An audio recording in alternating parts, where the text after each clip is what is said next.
everyone, welcome back to another special episode in my channel, Top 12 Tips for InCoWriMo.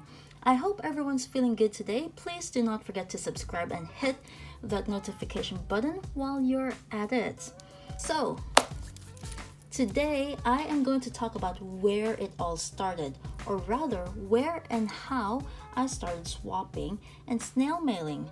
I am a little bit late with this vlog, funny because I will mention about being prepared in this vlog, as I was supposed to put this out like 2 Sundays ago, but that never happened due to work and other things. Anyway, it all happened around this time 2 years ago when I joined a Facebook group, which led me to another Facebook group, and then another Facebook group, until I ended up on a group called InCoWriMo on FB.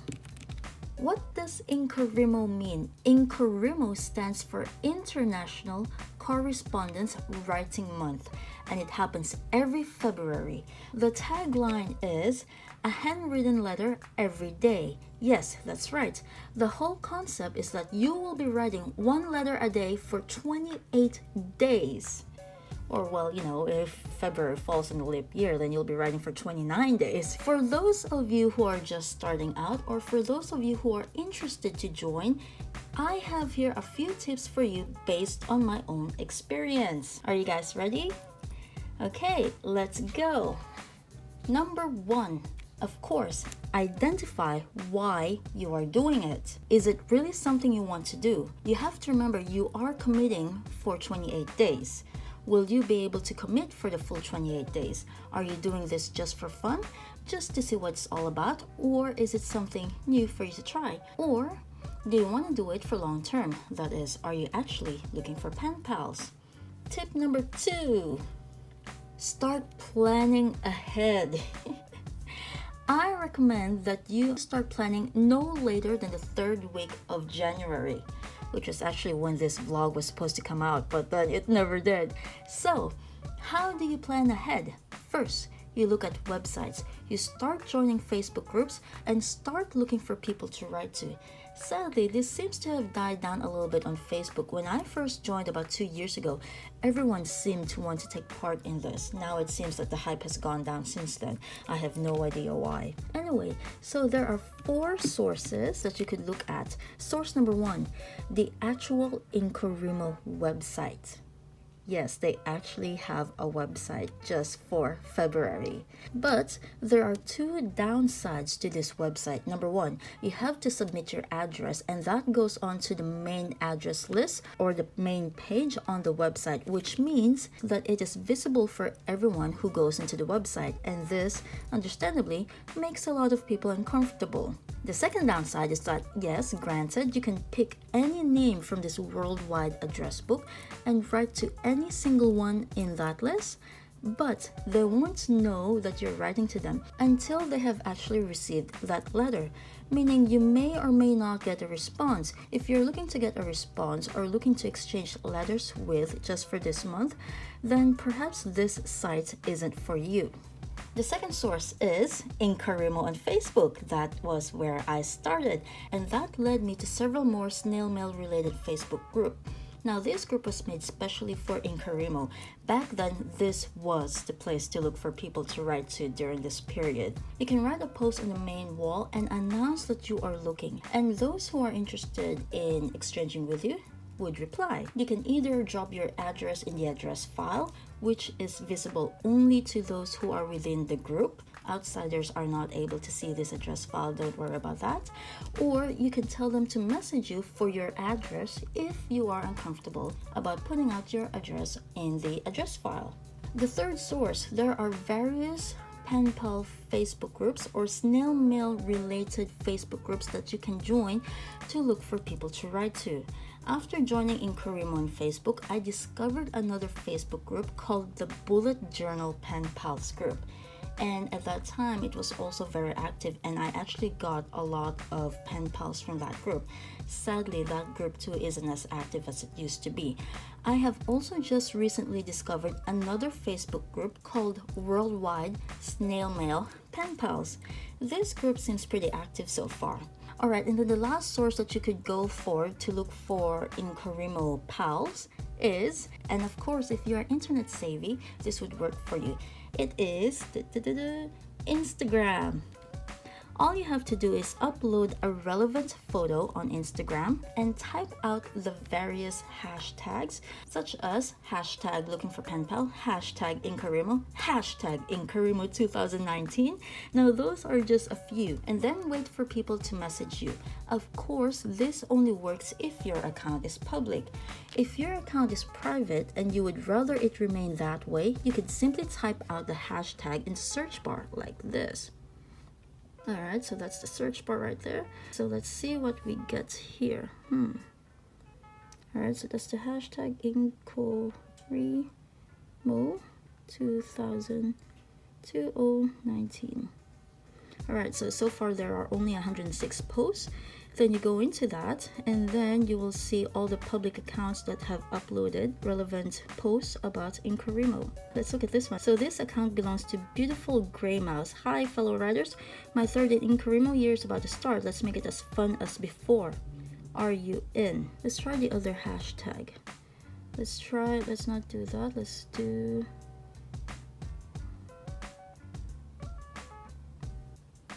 looking for pen pals.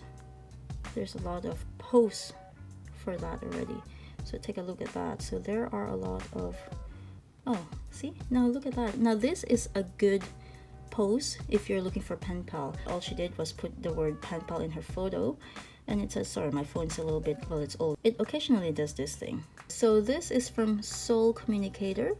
It says, I left some hashtags looking for pen pals, so sometimes people ask me or DM me if I'm still looking for friends. Yes, I am. So if your Instagram account is private and you would rather it remain private, you could just do what I did and search for pen pals in that way. And like I said, all you have to do is input the relevant hashtag in the search bar, and that will bring up all the relevant photos, and then you can choose who you want to write to by sending them a private message directly in Instagram. Tip number 3, and this applies to mostly US members. I am saying that because it seems like they are the only ones who are always specific about this, and also because most of the Facebook group that I have joined seem to be all based in America. The question is, do you want to send international or domestic only? Now the price of the stamps for both are different. Domestic is obviously cheaper, although I'm not sure how much it is as I am not in the US. But for international, the minimum is 1 forever stamp, if I'm not mistaken. And this is what a forever stamp looks like, in case you guys do not know yet. Alright, so there you go. So that is a forever stamp. It has to be this kind of forever stamp. I believe the price of that is $1.15 US. So that is the minimum amount to send international. If you attach a stamp that's less than 1.15, then you will most likely get it back. Now, if you want to do international, have a think as to which countries you'd want to write to. There are many participants in various countries, and if you don't state which country you're interested to write to, you may find yourself bombarded with a lot of interested international parties. That can get very, very overwhelming. Say you only want European countries, so state that, or perhaps even Australia or New Zealand, so state that, or perhaps even Asian countries like Japan and China, which seems to be two of the most popular Asian ones. Similarly, if you only want to do domestic, be sure you mention that in your Facebook post as well, or your Instagram post. If you are also only looking for specific states within the US, be sure you state that as well. Alright? Are you still following me? So tip number 4, identify what you would like to send. I know the tagline says a handwritten letter every day for 28 days or 29. However, I know that this can get very, very overwhelming. So do you want to write letters or write postcards? If you are a first timer and you want to try this out, I recommend starting off with postcards for the first few days, or maybe even for the whole month. When I first started, I did both letters and postcards. At that time, I enjoyed writing the letters more than I did postcards because it was very involved and I had a lot of free time on my hands then. Now I am only sticking to postcards because I don't have as much free time as I used to. Some people may also want to exchange little goodies, so if you may want to take that into account, you can also just send out some small flat goodies to keep the postage down. Scraps of papers, stickers, brochures, bookmarks, washi samples, or even teas. You can never go wrong with teas. 2 tea bags always seem to do the trick. All you have to do when sending these items out, especially with the tea bags, is to make sure that they lay flat in the envelope or in the card like this. Alright, so take a look at this card. I really love this note card. See how flat that is, right? So if you put this in the envelope, I don't think anyone would suspect that there's anything else aside from letters in this envelope.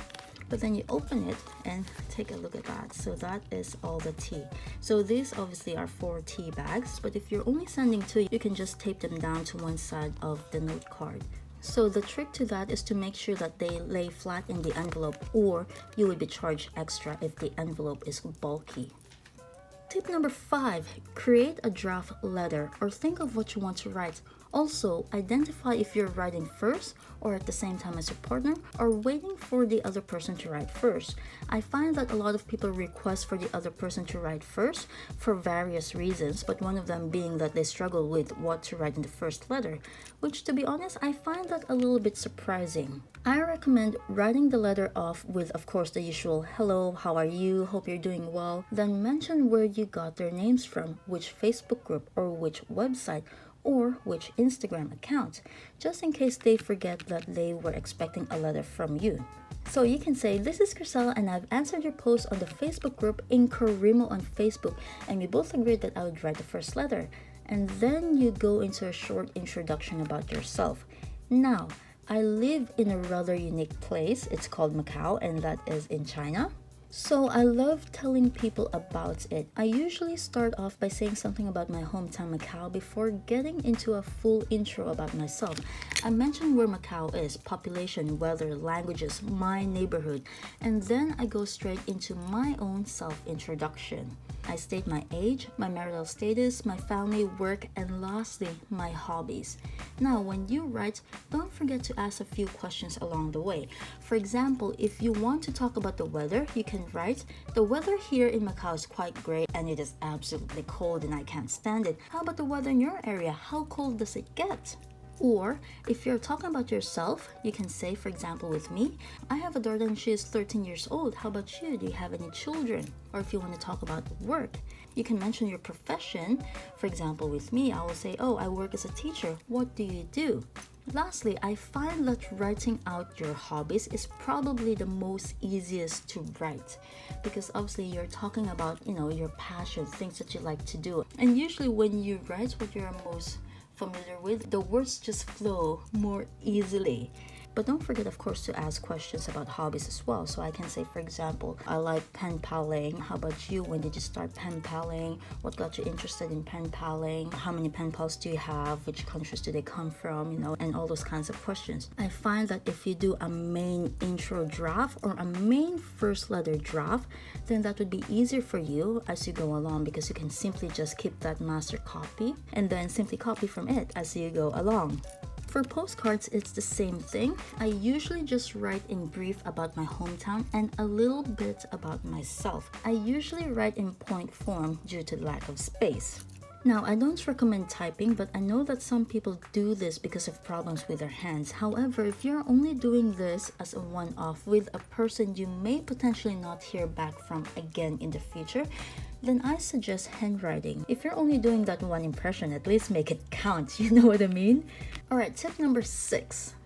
You will need a tracker to keep track of all of this. There are various trackers available online, but here are some examples. Some people like using a basic February monthly calendar as an overview.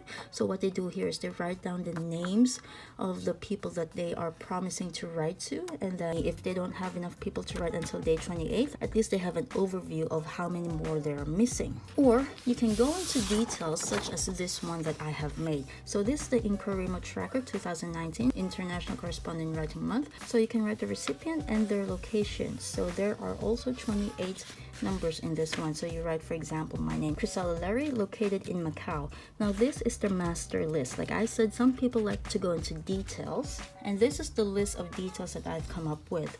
So you have here the master list, and then here are the details. All right, so first, name, address, source, type, letter or postcard, agreement if any, meaning you know who's gonna write first, or what are you guys sending. Are you sending just letters or goodies? All right, and then the sent date and price, acknowledgement of mail, did your partner acknowledge your mail, and then extras if any. So for example, you're sending goodies, what kind of goodies are you sending over? 2 bags of teas, stickers, all right, and all of that. Here is another sample of the list of details.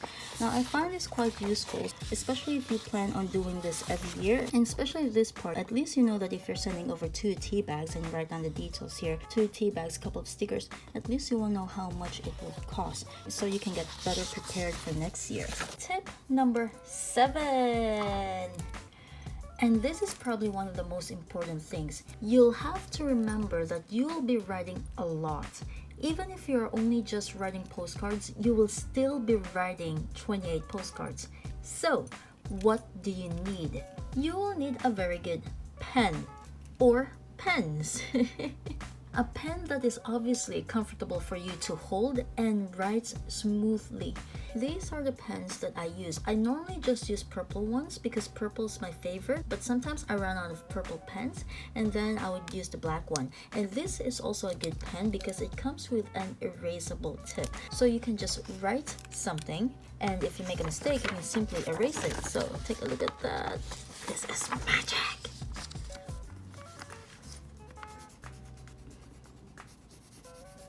Alright, see? How cool is that? Just like that, gone. Now for postcards, because of lack of space, I only use fine tip pens such as these. These are my favorite pens to use. What is fine tip? It's this one. Look at how fine that tip is. Alright. So that is how fine it is.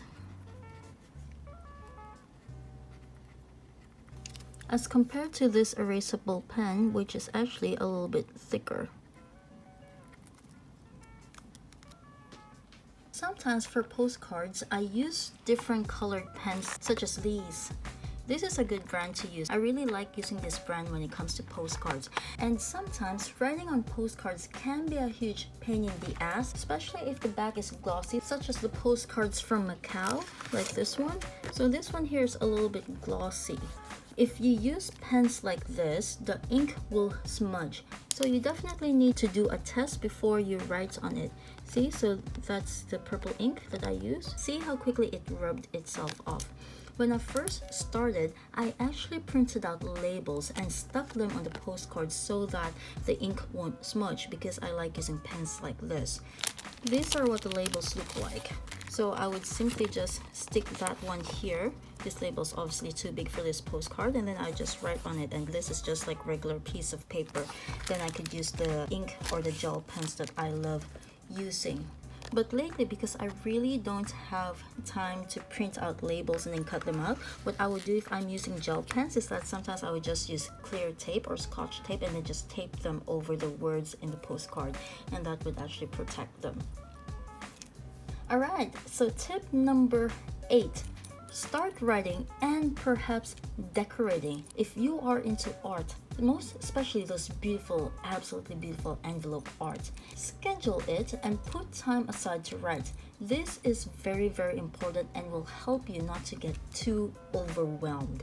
If you only have time to spare in the morning when you're having coffee, then use that time to write. If you could only do it at night, then use the time to write. I find that sticking to a daily schedule helps. You can always decorate your envelopes or letter pads beforehand when you have time, but you definitely have to schedule in the actual writing process.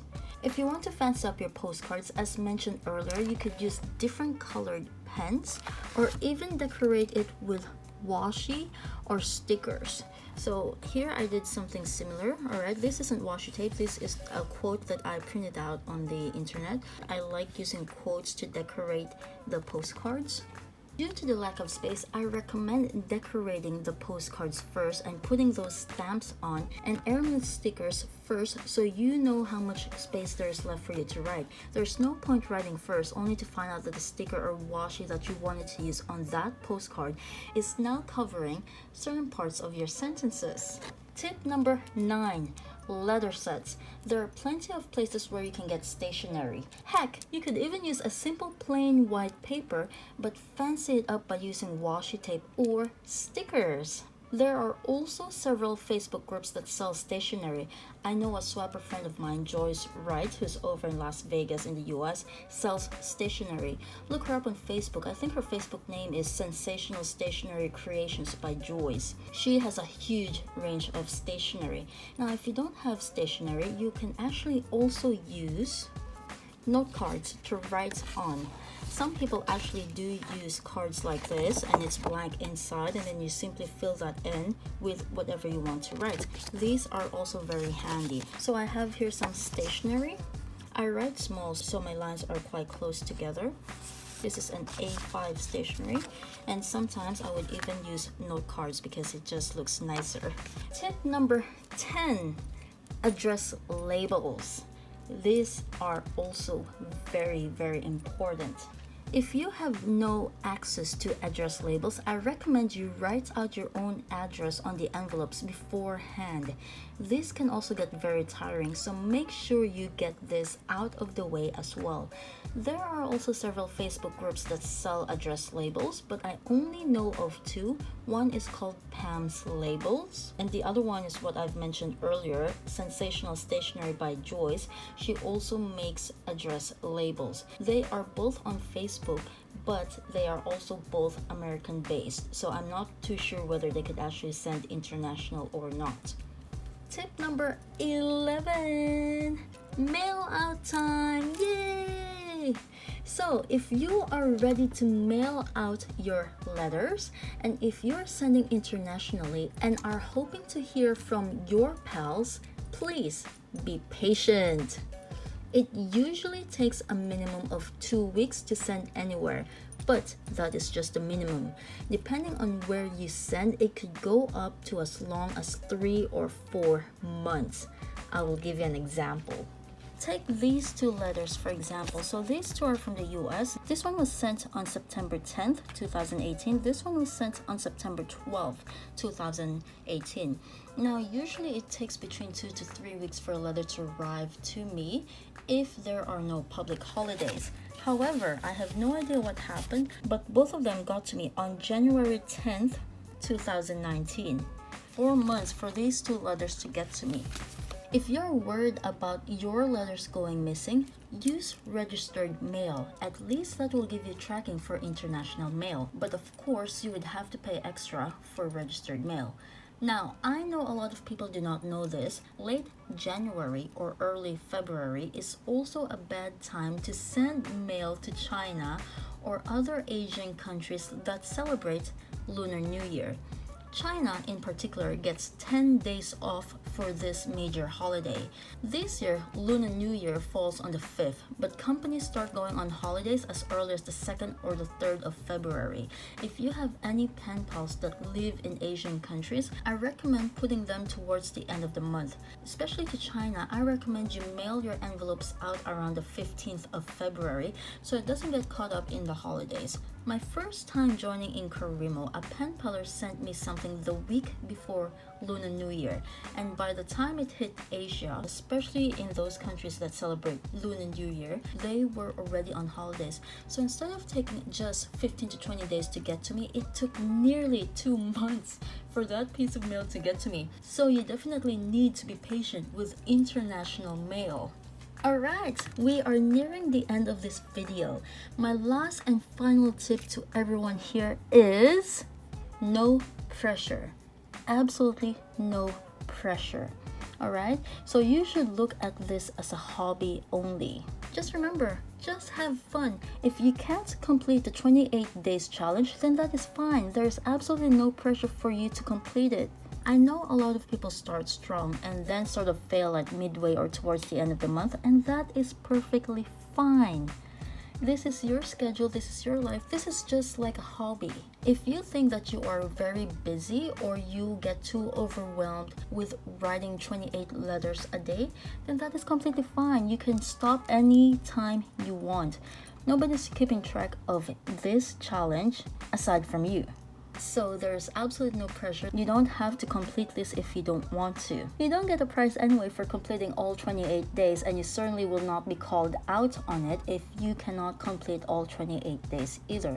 So with the point of this, yes, it's a good challenge to try out. If you have time, try out the full 28 days, but if you don't, then that is fine. Do a couple of days, and then if you want to stop doing it, then just stop doing it. There is absolutely no pressure. And once again, I know for the more experienced people, I know it does say a handwritten letter every day for 28 days, but there are some people who will get a good head start and will actually start writing out their letters as early as late January or the beginning of February, and then some of them would just write out like 5 or 6 letters at a time and then take a break in between and then, carry on as well. If you really can't fit it in but still would like to finish this challenge, then you can write several letters in one day. It doesn't really have to be a letter a day. Once again, you are the only one who is tracking your own progress. But my only advice is, should you want to stop writing at any time, if you have promised someone that you would write and then feel that you can't honor your promise, at least let them know so they won't expect a letter. Sometimes a lot of people promise that they would write to somebody, but then they end up not writing to that person, and then that person end up feeling very disappointed. So that's my only advice. If you have promised someone but then realize that you won't be able to fulfill your promise, just drop them a note. You don't even have to explain if you don't want to. Just say that for my own personal reason I'm unable to send you a letter and I'm sorry, and then that's it. Because sometimes if you don't write to other people, some people do take note of that, and then they see your name pop up on Facebook looking for pals. They're gonna think, wait, hang on, she said she was gonna write to me, but then she ended up not writing, and then now she's interested in looking for a pen pal again, right? That's all I can say about it. Alright, so that is it for me for today. Those are my 12 tips for surviving InCoWriMo. Now, as for people to write to, I know I mentioned that there are 4 sources that you could look for, but there are also some people such as the military or people in the hospital or even children in the hospital that would love to receive a letter or two during this time. And it also doesn't have to be strangers that you're writing to. You could also simply just drop a note to your family and your friends. That also counts as part of the InCoWriMo. Remember, the main point here is a handwritten letter every day for 28 days. So it doesn't really matter who you are sending to. It could be to someone you know. So what do you think of my tips? Do you think my tips are useful? If they are, I really hope that you guys would be able to use some of my tips and use them during this period as you go through InCoWriMo. Remember, it is only as overwhelming as you allow it to be. And if you have any other tips for me as well that I did not include here, I would be glad to hear all about your tips. Just simply let me know in the comments down below what your own personal experiences are. Alright, so that is it for me for today. Hope you guys enjoyed watching this vlog, and I shall see you guys again in the next vlog. Happy InCoWriMo! Goodbye!